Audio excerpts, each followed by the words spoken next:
चलिए, तो anxiety neurosis में बात हम लोग आज करेंगे एंजाइटी न्यूरोसिस की, जो न्यूरोटिक एंजाइटी की, जो कि रियल एंजाइटी से डिफ़र करता है। रियल एंजाइटी जो होता है रियल थ्रेट्स के प्रति हमारा रिएक्शन होता है, और न्यूरोटिक एंजाइटी जो होता है वो हमारा इमेजिनेटिव थॉट के प्रति रिएक्शन होता है। तो एंजाइटी एक ऐसी व्यक्तिगत सेंस ऑफ फीलिंग है जिसमें वेग फियर कैसा है?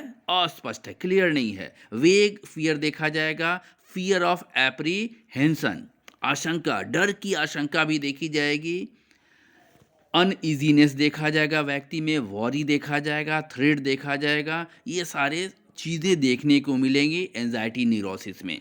और एंजाइटी न्यूरोसिस को हम लोगों ने बांटा है 5 हिस्से में। जो DSM-5 है उसमें 5 हिस्से में एंजाइटी न्यूरोसिस को रखा गया। सबसे पहला है GAD, जनरलाइज एंजाइटी डिसऑर्डर। तो एंजाइटी न्यूरोसिस में और GAD में कोई फ़र्क? बहुत बारीक लाइन है फ़र्क में, देखिएगा। एंजाइटी न्यूरोसिस में हम लोगों ने बात किया था कि फीलिंग किस चीज़ की है, ठीक है? फियर देखा जा रहा है, वेग फियर है, और फियर का एप्रीहेंशन है, यानी डर है, डर की आशंका है, और वॉरी है, परेशानी है, थ्रेट है, ठीक है? ये सारी चीज़ें देखने को मिलती हैं।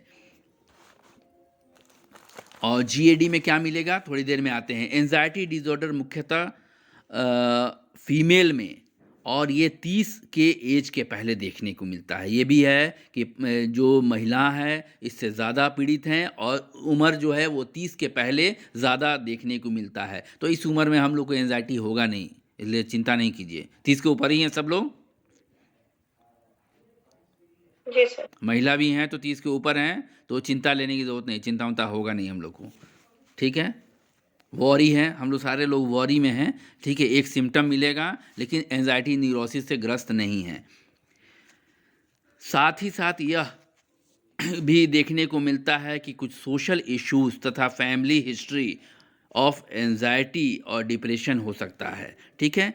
कि ऐसे रोगी में फैमिली हिस्ट्री भी देखने को मिलेगी, डिप्रेशन भी देखने को मिलेगा, और कुछ सोशल इश्यूज भी देखने को मिलेंगे। सिम्टम्स क्या होगा? सिम्टम्स को ध्यान से देखिएगा, क्योंकि यही GAD से आपको फ़र्क करेगा, ठीक है? तो पल्पिटेशन क्या होगा? पल्पिटेशन बोलते हैं हार्ट का बहुत तेज़ी से धड़कना, बहुत तेज़ी से धक धक धक धक धक धक जब करता है ना, उसको बोलते हैं, ठीक है? यानी हार्ट रेट इंक्रीज कर जाएगा।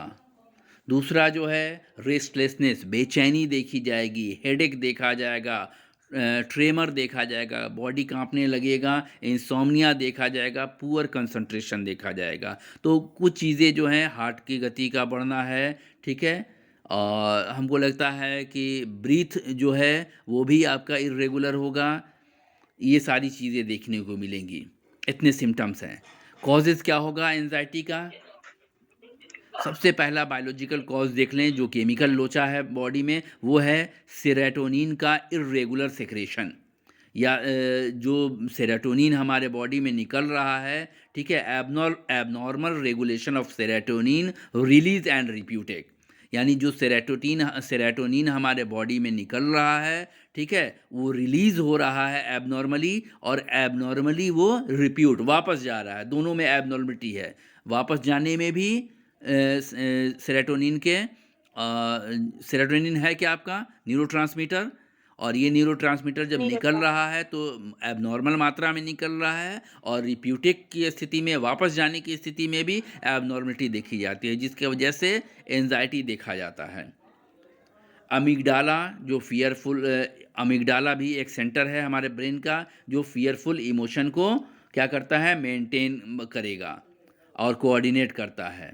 उसको पहचान करता है, उसको मेंटेन करता है, और उसको कोऑर्डिनेट करता है। तो अमिगडाला में भी कुछ अगर गड़बड़ी होगी तो व्यक्ति क्या होगा, एबनॉर्मल एंजाइटी से ग्रस्त हो जाएगा। इसके अलावा जो और एंजाइटी है वो क्या है? और भी कोई रीज़न हो सकता है, सोचिए, हमने नोट्स में नहीं लिखा है। एक सस्पिशियस पर्सनालिटी होगी, संदेही पर्सनालिटी, ठीक है? जो हमेशा संदेह में रहेगा कि कहीं ऐसा तो नहीं, कहीं ऐसा तो नहीं हो जाएगा, कहीं ऐसा तो नहीं हो सकता है, ठीक है? तो संदेही पर्सनैलिटी वाले जो लोग होंगे, उनमें भी एंग्ज़ायटी देखने को मिलेगा, ठीक है? फैमिली हिस्ट्री अगर होगी तो देखने को मिलेगा, ठीक है? कोपिंग मैकेनिज़्म जिनका ख़राब होगा, जो निपट नहीं सकते हैं अपने चिंताओं से, ठीक है? उनमें भी चिंता विकृति जैसी चीज़ें देखने को मिलेंगी।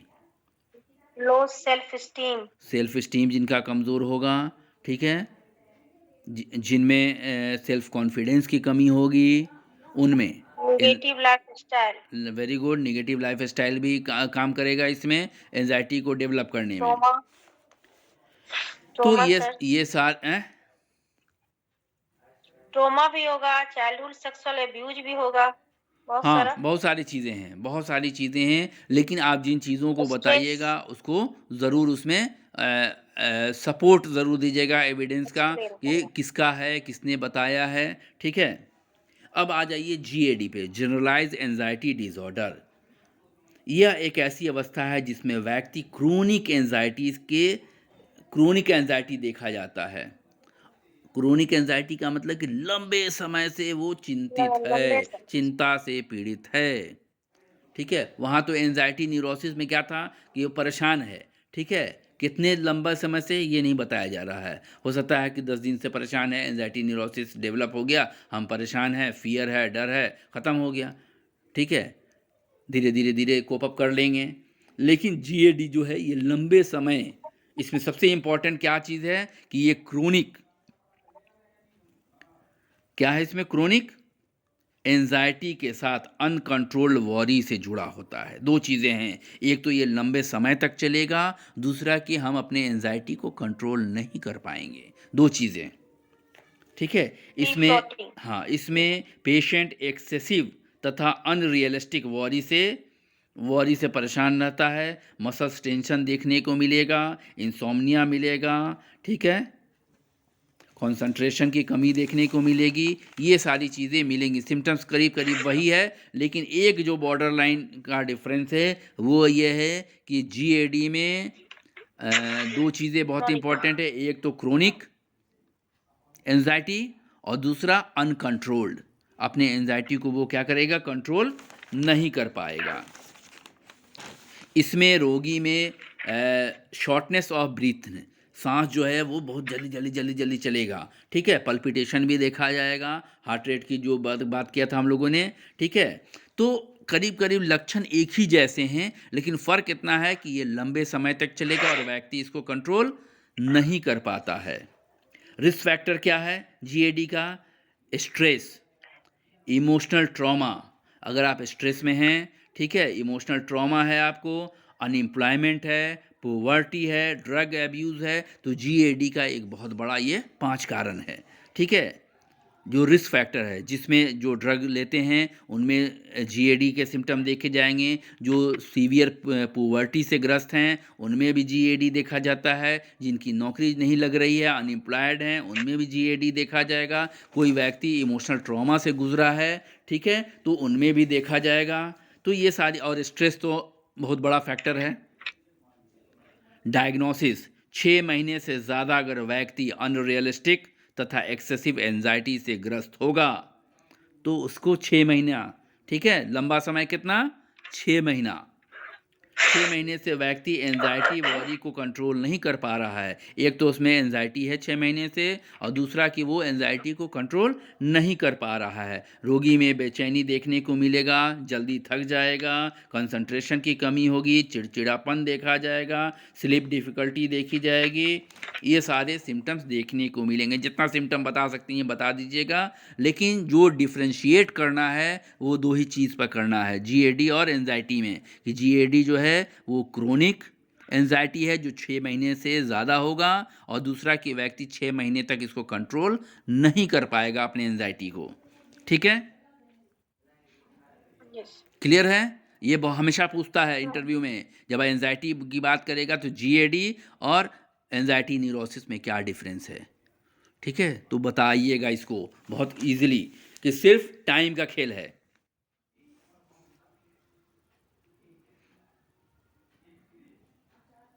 क्लियर है? Yes sir. क्लियर है। या आप इसको ऐसे ही बता सकते हैं कि जो लोग शादीशुदा हैं वो GAD से ग्रस्त हैं, और जो लोग जो शादीशुदा लोग गर्लफ्रेंड के साथ हैं वो भी एंजाइटी नहीं से है सर। ग्रस्त हैं, वो भी जेडी से ग्रस्त वो है। एंजाइटी से ज्यादा ग्रस्त हैं, टेंशन में है। वो एंजाइटी से ग्रस्त हैं। जो गर्लफ्रेंड के साथ हैं वो एंजाइटी से ग्रस्त हैं, जो शादीशुदा हैं वो GAD से ग्रस्त हैं। ठीक है, टाइमिंग। टाइमिंग का है ना। जी जी सर, टाइमिंग का फर्क हो गया जी। चलिए, ट्रीटमेंट क्या कीजिएगा? एंटी एंजाइटी ड्रग देंगे, रिलैक्सेशन यूज़ करेंगे, मेडिटेशन देंगे, योगा देंगे, कॉग्निटिव बिहेवियर थेरेपी देंगे। ठीक है, ट्रीटमेंट आपका सारे जितने भी एंजाइटी से डिज़ॉर्डर जितने भी होंगे, जो पांचों डिज़ॉर्डर हैं उसमें ट्रीटमेंट हमारा प्लान यही होगा, यही सारी चीज़ें। पैनिक डिज़ॉर्डर की बात कर लें। पैनिक डिज़ॉर्डर सर एक बार ट्रीटमेंट और कर दीजिए ना। एंटी एंजाइटी treatment ड्रग, ठीक है। पहला मेडिसिन देंगे जो एंजाइटी को कम करेगा, रिलैक्सेशन टेक्निक यूज़ करेंगे, मेडिटेशन देंगे, मनन जिसको बोलते हैं, योगा करा सकते हैं, CBT कर सकते हैं, कॉग्निटिव थेरेपी जैसे। Cognitive behaviour therapy. अब हम लोग बात कर लें पैनिक डिज़ॉर्डर की। तो पैनिक डिज़ॉर्डर बताया गया कि इस डिज़ॉर्डर को डिफाइन करते हुए हम ये कह सकते हैं कि यह रिकरेंट तथा अनप्रिडिक्टेबल पैनिक अटैक मौजूद होता है इसमें। ये एक ऐसा पैनिक डिज़ॉर्डर में होता क्या कि अनरियलिस्टिक और रिकरेंट बार बार पैनिक अटैक देखने को मिलता है। और पैनिक अटैक क्या है? जब व्यक्ति को ऐसा महसूस हो कि हम मर रहे हैं, आई एम डाइंग, ठीक है, उसकी सांस की गति सीवियर हो जाए, हार्ट की गति सीवियर हो जाए, ठीक है, वो फेंट कर जाए, ठीक है, पसीने पसीने हो जाए, बहुत आतंक, जैसे आदमी खौफ कैसा होता है कि आपके सर पे हम बंदूक लगा दें कि हम मार ही देंगे, तो जो खौफ पैदा होगा मौत का, इसका रोगी वैसा ही फील करता है, उसको लगता है कि अब हम मर गए। ठीक है, तो पैनिक अटैक और रिकरेंट थोड़ी थोड़ी देर बाद हो जाता है, अभी हुआ 4 घंटे बाद फिर हो जाएगा।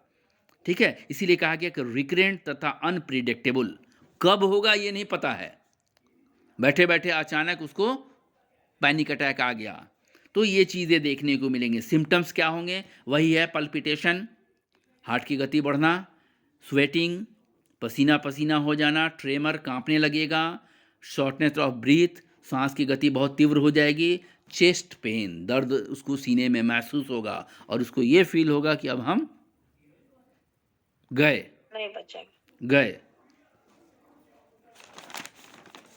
हमको बड़ा फील होता था, हमको बराबर एक आता था कि अब हम 32 साल में हम मर जाएंगे, 32 साल से ज़्यादा हम जिएंगे नहीं। और ये एकदम ये था कि बस 32 साल में हम मर जाएंगे, 32 साल। एकदम टाइम भी पता है। हाँ, तो सब हमको लगता था जब 32 साल क्रॉस कर गए तो 33वें साल में शादी कर लिया, कहा कि अब मर जाते हैं। सब कॉमेडी करते हैं। अच्छा, ये भी फीलिंग था ना, मतलब थॉट था। अब कोई हमको तो कोई वही आई नहीं थी, बस ये थॉट था कि हमको लगता है कि 32 साल से ज़्यादा जिएंगे नहीं। अब ये कहाँ से डेट आया हमको नहीं मालूम है, लेकिन हमारे दिमाग में चलता था जब 32 साल क्रॉस कर गए तब कहा कि अब शादी कर लेते हैं, अब नहीं मरेंगे।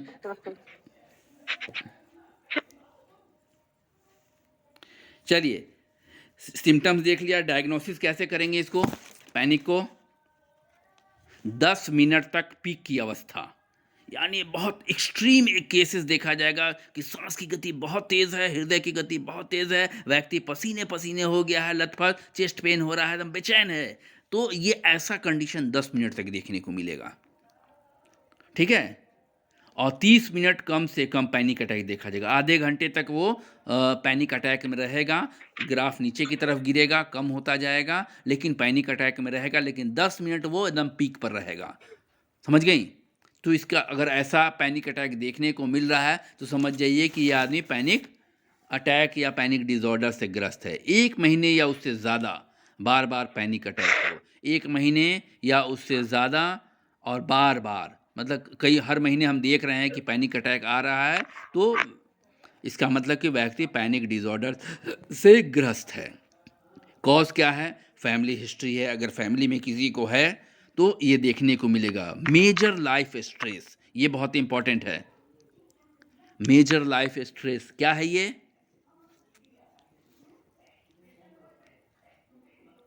जॉब का छूट जाना सर। Very good. एक नंबर पे ये डाइवोर्स है, किसी याद अपने रखिएगा। डेथ ऑफ ए स्पाउस, हाँ डेथ जो ऑफ ए अपने से स्पाउस प्रियजनों या का अलगाव, पार्टनर, ठीक है। डेथ ऑफ लविंग वन, किसी को आप बहुत लविंग ज़्यादा वन, मानते हैं, उसकी मौत हो गई, ठीक है। उसके मौत बाद हो गई, डिवोर्स है, उसके बाद नौकरी का डिवोर्स। छूटना है। ये सारे क्या हैं?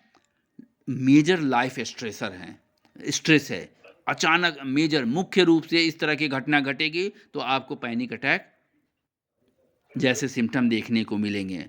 ट्रॉमेटिक इवेंट, ठीक है। बहुत कुछ ऐसा घटना सर है। डाइवोर्स तो रिलैक्स भी हो सकता है, हैं? दोनों पॉजिटिव भी हो सकता है। डाइवोर्स तो पॉजिटिव भी हो सकता है, किसी के लिए रिलैक्स हो जाए। डाइवोर्स कभी भी पॉजिटिव हो नहीं सकता है सर। अच्छा, पूछिए कैसे? बताइए। देखिए, डाइवोर्स के कंडीशन में कभी ऐसा नहीं होता है कि दोनों पार्टी जो है वो तैयार हो डाइवोर्स के लिए। एक पार्टी तैयार रहती है, एक पार्टी तैयार नहीं रहती है, तभी मामला फंसता है डाइवोर्स का कोर्ट में। अगर दोनों ही रेडी है, ठीक है, तो कॉन्ट्रैक्ट हो जाएगा सर। यस, दोनों ही रेडी है तो फिर ही नहीं है। लेकिन ज़्यादातर केसेस में डाइवोर्स जो होता है उसमें फ़ीमेल की बड़ी दुर्गति हो जाती है, क्योंकि अगर फीमेल अगर अर्निंग पर्सन नहीं है तो उसके सामने बड़ा इशू हो जाता है कि वो अपने आप को कैसे सर्वाइव करे, सोसाइटी में अपने को कैसे प्रेजेंट करे। स्टिग्मा एक लग जाता है, ठीक है। सारा ब्लेम जो है वो फीमेल के ऊपर ही होता है, मेल को कोई नहीं बोलता है कि इसकी वजह से कुछ हुआ, ठीक है। सारा ब्लेम जो होगा, अगर इशू कोई बच्चा नहीं है उसकी वजह से डिवोर्स हो रहा है तो उसमें भी कल्प्रिट कौन है? फीमेल है। कोई ये कहता है कि नपुंसक है हस्बैंड? नहीं कहता है, कहेगा कि बांझ है लड़की। हमने किसी को नहीं सुना कि कोई कहता है कि नपुंसक है, नहीं सुना आज तक। 50 साल उम्र होने को जा रहा, हमने किसी के मुंह से नहीं सुना कि किसी मेल को किसी ने कहा हो कि रिस्पॉन्सिबल है ये डाइवोर्स के लिए। सब यही कहेंगे कि इसको तो औरत को तो घर बसाना आता ही नहीं था। तो सर, हाई सोसाइटी है, ये celebrities हैं जो मेल डोमिनेंट divorce सोसाइटी है, उसका नज़रिया यही है। और औरत के लिए बड़ा डिफिकल्ट टास्क हो जाता है कि वो सोसाइटी में अपने आप को रिप्रेजेंट कैसे करे। अब सर अभी भी ऐसे लोग हैं कि लड़के और लड़की की पैदाइश पर भी फीमेल को ही बोलते हैं। हाँ, अभी हाँ भी अभी हैं, भी है ऐसे लोग। अभी है भी ना, ऐसे हैं। लोग देखने को मिलते। अब इससे बड़ी बात और क्या हो सकती है? उनकी चाइल्ड रियरिंग अलग होती है, उनका खाना पीना अलग होता है, उनका पालन पोषण का जो तरीका है वो बिल्कुल अलग है। लड़कियों को जैसे लगता है कि सेकेंडरी चीज़ है, बस काम निपटा देना है, ये दूसरे के घर जाएगी, इससे हमको कोई लेना देना नहीं है, ये सोच है। और अभी भी है ये सोसाइटी में। इसको बहुत टाइम लगेगा जाने जब में। लड़के और जब और लड़के वृद्धाश्रम में डाल देते हैं तब रियलाइज होता है। तब भी नहीं होता है, आंख बेटी नहीं और खुलती बेटे है, में क्या नहीं फर्क नहीं खुलती है आंख तब भी। बेटा कितना भी बुरा हो जाएगा तब भी आंख नहीं खुलती है उनकी। बेटी उस वक्त भी आके करती है, लेकिन तब भी आंख नहीं खुलता है, तब भी उसको अपना बेटा ही दिखता है। तब बहू में दोष लगता है। हाँ, पूर्वाग्रह बेटा में खराब दोष हो लगा गया, होता है। बेटा खराब हो गया तो उसमें बेटा का कोई दिक्कत नहीं है, बहू का दिक्कत है, बहू ही कान भरी होगी। हाँ बहू खराब। हाँ, कुल मिला के देखिए, औरत का दुश्मन तो मर्द ही है, औरत खुद भी है। इस कम्युनिटी में फीमेल जेंडर ने कभी भी फीमेल को सपोर्ट नहीं किया कहीं पर भी, और अगर वो एक दूसरे का सपोर्ट करती तो शायद वो बहुत आगे होती। नहीं सर, उसमें भी मेल का ही हाथ होता है। नहीं, फीमेल नेचर है, फीमेल साइकोलॉजी पढ़िए ना, नेचर है। एक मेल को देखिएगा दूसरे मेल से नहीं जलता है, जलन बहुत कम होती है। एक फीमेल को देखिए दूसरे फीमेल से, उसका नेचर है, वो किसी को बर्दाश्त नहीं कर सकती अपने आगे। फीमेल को नहीं करेगी, मेल को कर लेगी। मेल मारियो रहा है तो भी बर्दाश्त कर लेगी। चलिए छोड़ दीजिए उसको, अभी हम लोग आउट ऑफ वे चले गए, ठीक है। तो major life changes in life, ज़िंदगी में बहुत सारे परिवर्तन, अचानक कोई परिवर्तन हो गया, नौकरी चली गई, ठीक है, इस तरह की घटना कुछ घट गई, ठीक है, मेजर चेंजेस अगर कुछ देखा जा रहा है लाइफ में, तो क्या होगा, आपको पैनिक अटैक देखने को मिलेगा। ट्रीटमेंट वही है, एंटी डिप्रेसेंट या एंटी एंजाइटी ड्रग दीजिए और रिलैक्सेशन। तो पैनिक अटैक में आपको याद रखना है सिर्फ 2 चीज़ें कि ये पैनिक अटैक जो है इसकी पहचान हम कैसे करेंगे, ठीक है। सिम्टम सारे वही हैं एंजाइटी के, सिर्फ सीवियर कंडीशन होगा और पीक स्टेज जो होगा वो 10 मिनट का होगा और ये अटैक जो होगा वो आधे घंटे का होगा। आधे घंटे में 10 मिनट तक वो बहुत ही पीक स्टेज पे होगा, जिसमें हार्ट की गति बढ़ी रहेगी, हृदय की सांस की गति बढ़ी रहेगी, पसीने पसीने हो जाएगा, चेस्ट पेन होगा, फेंट कर जाएगा, ठीक है, एकदम समझिए कि बुरी स्थिति में रहेगा वो, जैसे लगेगा कि हार्ट अटैक हो गया उसको, एकदम चेस्ट पकड़ के एकदम लूट रहा होगा। तो जनरली इस तरह का अटैक जो है वो हार्ट अटैक में ही देखा जाता है। इस तरह के सारे सिम्टम आपको मिलेंगे सीवीडी में। हार्ट अटैक जब करेगा किसी को तो ऐसा ही देखने को मिलता है। फोबिया हम लोगों ने पढ़ा था, इसके पहले रिवीजन एक बार देख लेते हैं, चूँकि एबनॉर्मल ही हमने तैयार किया था, कर ही रहे थे हम लोग, आधा ही किया हम लोग, सब नहीं कर पाए हैं, ठीक है। फोबिया बताया गया कि ये एक ऐसी अवस्था है जिसमें किसी ऑब्जेक्ट, पर्सन या एनिमल एक्टिविटी या सिचुएशन के प्रति, किसी भी सिचुएशन, किसी भी ऑब्जेक्ट, किसी भी एक्टिविटी के प्रति अनरियलिस्टिक और परसिस्टेंट तथा एक्सेसिव फियर मौजूद होता है। एक तो फियर क्या है, फियर होगा वो भी अनरियलिस्टिक होगा, परसिस्ट करेगा और ऑब्जेक्ट की तुलना में बहुत ज़्यादा होगा, ठीक है। जितना डर होना चाहिए उसका 10 गुना होगा डर, या 100 गुना कह लीजिए, एक्सेसिव, बहुत ज़्यादा। फोबिया को जनरली हम लोगों ने 3 क्राइटेरिया में बांट दिया, specific phobia, social phobia, agoraphobia. Specific phobia में आ जाइए, ये फोबिया चिंता प्रकृति का ही एक प्रकार है जिसमें किसी विशेष ऑब्जेक्ट के प्रति इरेशनल फियर देखा जाएगा, ठीक है।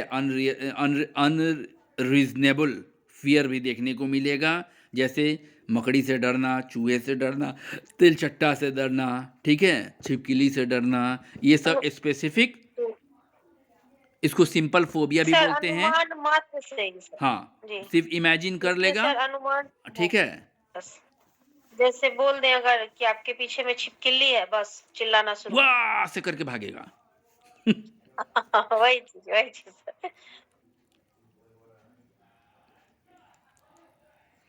तो ये इसको सिंपल फोबिया भी बोलते हैं, स्पेसिफिक फोबिया भी बोलते हैं। तो स्पेसिफिक फोबिया बहुत क्लियर है कि किसी ऑब्जेक्ट के प्रति हमारा जो फियर होगा, ठीक है, और ये फियर कैसा होगा, इरेशनल होगा, ठीक है, और ऑब्जेक्ट के अनुपात में बहुत ज़्यादा होगा।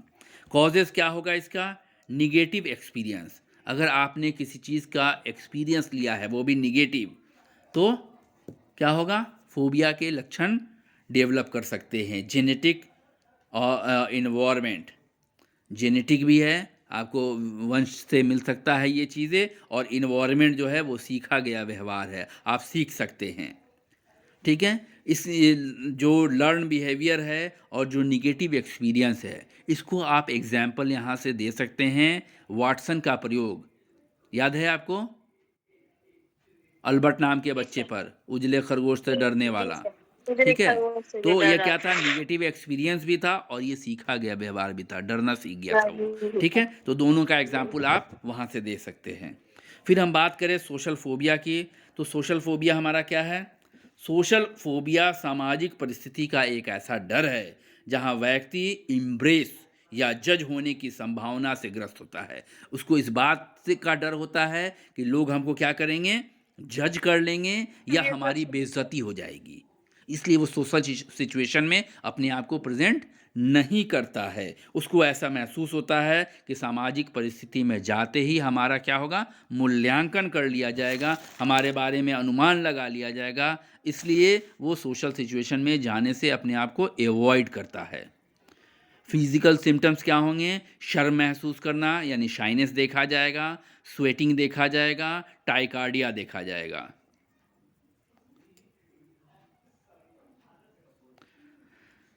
कॉजेज़ क्या होगा? वही नेगेटिव एक्सपीरियंस है, abuse over controlling parental style. Abuse भी होगा, कभी किसी के साथ एब्यूज़ हुआ हो, ठीक है? तो सोशल सिचुएशन में जाने से वो डरता है, नेगेटिव एक्सपीरियंस है, ठीक है? पेरेंटिंग का जो स्टाइल है वो ओवर कंट्रोलिंग है। जिस बच्चे पर बहुत ज़्यादा माँ-बाप कंट्रोल करते हैं, उनमें सोशल फोबिया देखा जाता है, ठीक है? जिस बच्चे में इनसिक्योर होगा, फीलिंग ऑफ इनसिक्योरिटी देखी जाएगी, उनमें सोशल फोबिया देखा जाता है। या जिसमें अटैचमेंट बहुत ज़्यादा होगा, ठीक है, वो सोशल फोबिया से ग्रस्त होते हैं। तीसरा जो था हमारा अगोराफोबिया है। ये phobia fear of open space के नाम से जाना जाता है। इसमें किसी सिचुएशन या किसी प्लेस या स्थान के प्रति डर देखा जाता है। ये मतलब बहुत कॉम्पैक्ट जगह में भी इसमें रोगी डरता है और बहुत खुले मैदान में भी डर देखा जाता है।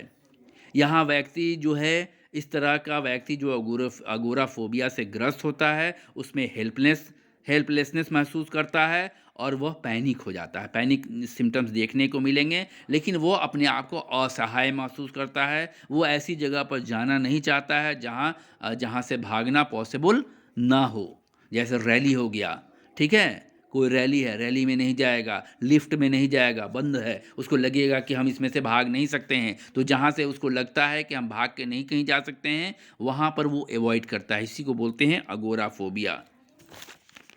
क्लियर है? जी सर। आज यहीं छोड़ेंगे, ठीक है? ठीक क्योंकि है हमको सर। पेपर तैयार करना है कल के लिए एजुकेशन का।